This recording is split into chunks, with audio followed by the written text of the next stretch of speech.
Welcome to Financial Magnet, the home of wealth creation, money mastery, and financial freedom. Here we reveal hidden millionaire secrets, powerful ways to make money online, and proven strategies to build lasting wealth and passive income. If you've ever dreamed of breaking free from financial limits and becoming the magnet that attracts money, you've just found your home. Every video is filled with life-changing insights about investing, business growth, and the mindset of success.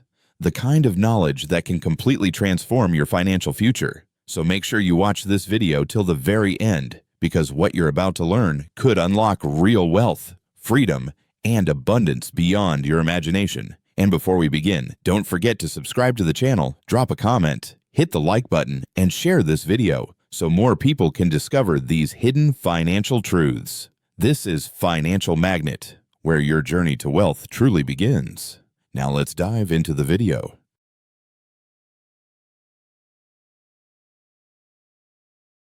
Live in the new house mentally until it takes form around you physically. In the mental realm, enter at once into full enjoyment of the things you want. Whatsoever things you ask for, when ye pray, believe that ye receive them, and ye shall have them, said Jesus.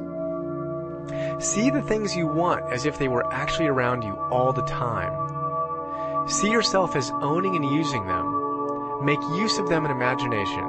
Dwell upon your mental picture until it is clear and distinct, and then take the mental attitude of ownership toward everything in that picture. Take possession of it, in mind, in the full faith that it is actually yours. Hold to this mental ownership. Do not waver for an instant in the faith that it is real. And remember what was said in a preceding chapter about gratitude. Be as thankful for it all the time as you expect to be when it has taken form. The man who can sincerely thank God for the things which as yet he owns only in imagination has real faith. He will get rich. He will cause the creation of whatsoever he wants. Now, you do not need to pray repeatedly for things you want. It is not necessary to tell God about it every day. Use not vain repetitions as the heathens do, said Jesus to his pupils, for your Father knoweth that ye have need of these things before ye ask him. Your part is to intelligently formulate your desire for the things which make for a larger life, and to get these desires arranged into a coherent whole, and then to impress this whole desire upon the formless substance, which has the power and the will to bring you what you want.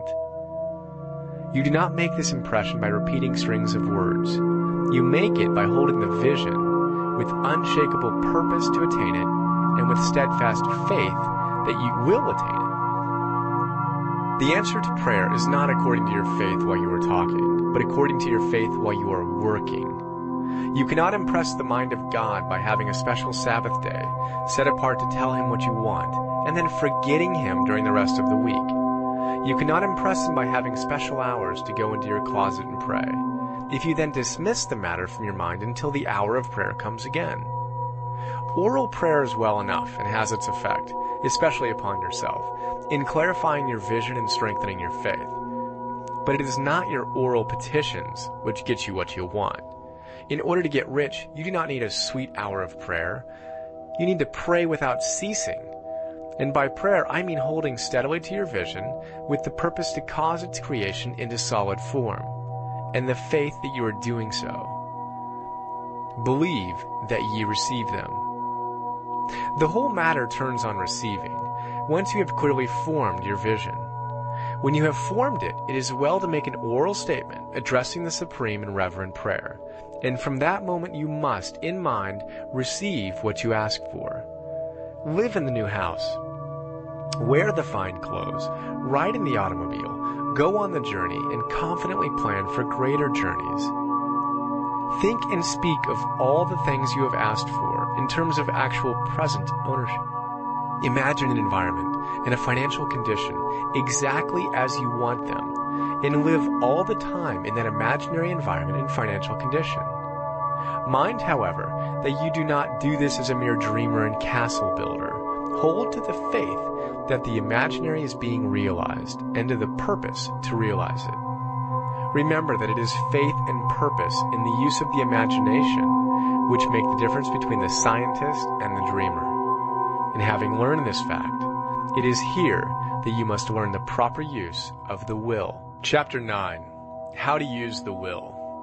To set about getting rich in a scientific way, you do not try to apply your willpower to anything outside of yourself.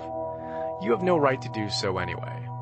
It is wrong to apply your will to other men and women in order to get them to do what you wish done.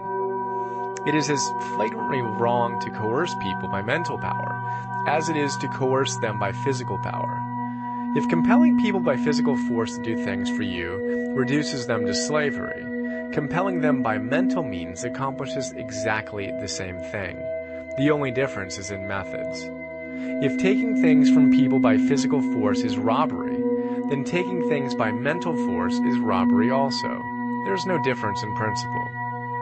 You have no right to use your willpower upon another person, even if for his own good, for you do not know what is for his good. The science of getting rich does not require you to apply power or force to any person in any way whatsoever. There is not the slightest necessity for doing so. Indeed, any attempt to use your will upon others will only tend to defeat your purpose. You do not need to apply your will to things in order to compel them to come to you. That would simply be trying to coerce God. It would be foolish and useless, as well as irreverent. You do not have to compel God to give you good things, any more than you have to use your willpower to make the sun rise. You do not have to use your willpower to conquer an unfriendly deity or to make stubborn and rebellious forces do your bidding. Substance is friendly to you and is more anxious to give you what you want than you are to get it. To get rich, you need only to use your willpower upon yourself. When you know what to think and do, then you must use your will to compel yourself to think and do the right things. That is the legitimate use of the will in getting what you want, to use it in holding yourself to the right course. Use your will to keep yourself thinking and acting in a certain way. Do not try to project your will or your thoughts or your mind out into space, to act on things or people. Keep your mind at home. You can accomplish more there than elsewhere. Use your mind to form a mental image of what you want, and to hold that vision with faith and purpose, and use your will to keep your mind working in the right way. The more steady and continuous your faith and purpose, the more rapidly you will get rich.